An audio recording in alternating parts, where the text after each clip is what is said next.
Saat duduk di kursi belakang taksi, kamu berpikir, ayo dong cepetan. Sopir taksimu sudah berusaha mencari jalan keluar dari kemacetan selama hampir setengah jam. Kamu harus mengejar pesawat dan gugup. Akhirnya, taksi itu menepi di bandara. Kamu mendengar pengumuman, mereka sudah boarding. Kamu menyerobot antrean, membuat kesal banyak orang, dan berlari di bandara seperti akhir film norak. Kamu berkeringat dan terengah-engah, tapi berhasil.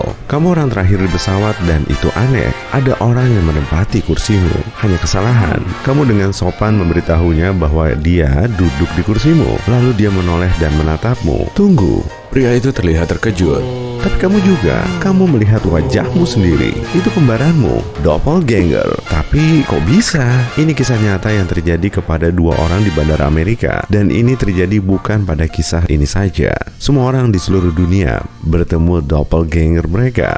Bayangkan jika kamu bertemu orang yang mirip denganmu, itu mungkin saja, tapi ini tak seperti menemukan saudara kembarmu yang telah lama hilang. Hal pertama yang harus kamu tahu adalah doppelganger tidak akan benar-benar mirip denganmu. Itu lebih seperti orang yang secara umum terlihat seperti kamu. Saat kamu pertama bertemu seseorang, otakmu melihat detail umum pada wajah orang baru itu. Kamu tidak memperhatikan panjang mulutnya, jarak antara matanya, atau simetri wajahnya. Kamu melihat mata, mulut, alis, hidung, rambut, tapi kamu tidak terlalu memperhatikan. Otakmu mencampur semua fitur wajah itu dan mendapat gambaran luar dalam sekejap. Kalau kamu membandingkan orang seperti itu, ternyata tidak begitu sulit untuk menemukan dua orang yang mirip.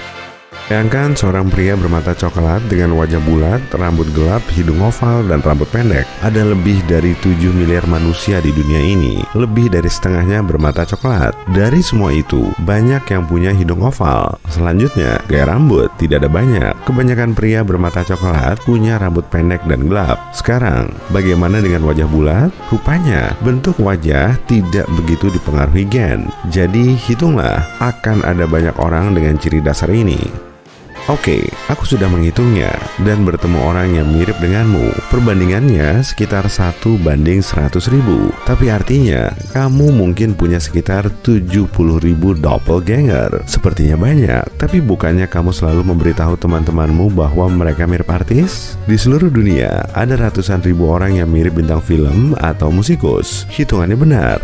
Jadi, itu level dasar. Tapi kalau kita lihat lebih detail, kemungkinan untuk bertemu doppelganger yang identik menjadi jauh lebih kecil. Ada aplikasi dan situs untuk mencari orang yang sangat mirip denganmu. Program ini menganalisis wajah jutaan pengguna yang memasang foto mereka di seluruh jejaring sosial. Kemungkinan besar, kecerdasan buatan akan menemukan orang yang serupa denganmu dengan ciri-ciri dasar yang sama. Tapi bagaimana jika kamu menemukan doppelgangermu yang benar-benar mirip denganmu? Jadi, kamu mendaftar di salah satu situs Temukan Klon Aku, mengunggah foto wajahmu yang jelas, tanpa filter, tanpa efek. Setelah beberapa saat, situs itu menemukan doppelgangermu. Dia tinggal di kota lain, tapi di negara yang sama. Kalian janjian dan mengundangnya ke apartemenmu. Beberapa hari kemudian, doppelgangermu datang. Kalian merasa aneh, seperti bercermin. Kamu bicara dengannya dan mengetahui bahwa kalian menyukai hal berbeda. Aksen dan suara kalian berbeda. Kalian punya selera film dan musik yang berbeda. Semakin banyak kamu mengenalnya, semakin kamu sadar dia tidak mirip kamu.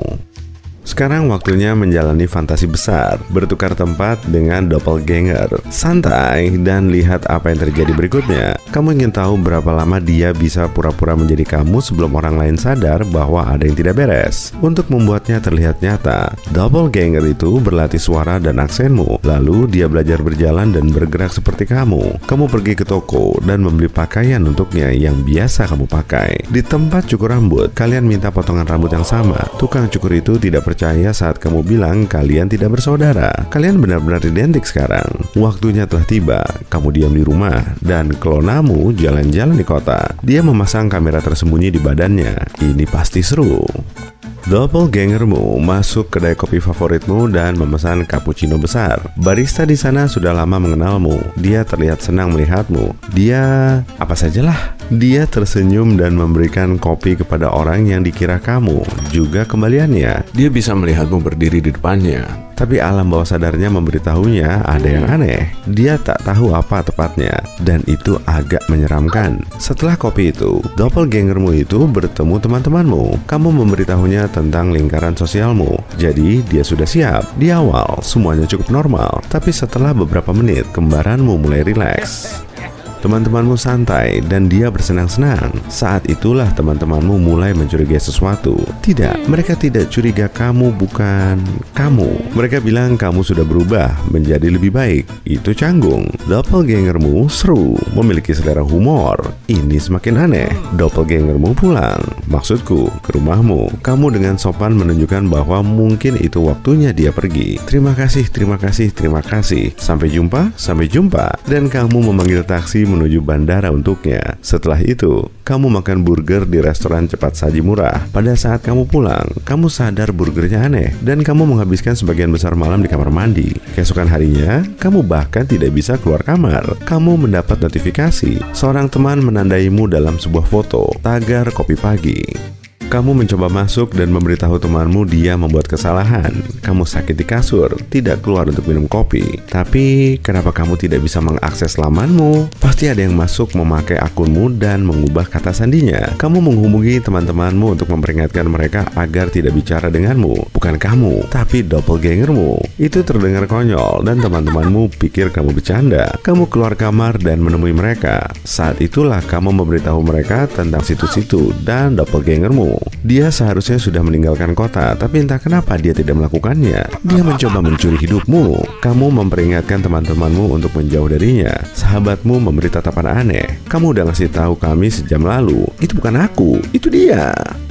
Mereka menatapmu seolah-olah kamu gila. Salah satu temanmu bahkan ingin melihat KTP-mu. KTP-mu tidak ada di dompet. Kenapa sekarang? Kamu berlari ke rumah, tapi saat di depan pintu, kamu mendapat kejutan tidak menyenangkan lagi. Kuncimu tidak bisa membuka pintu. Doppelgangermu membobol rumahmu dan mengganti kuncinya. Kenapa dia?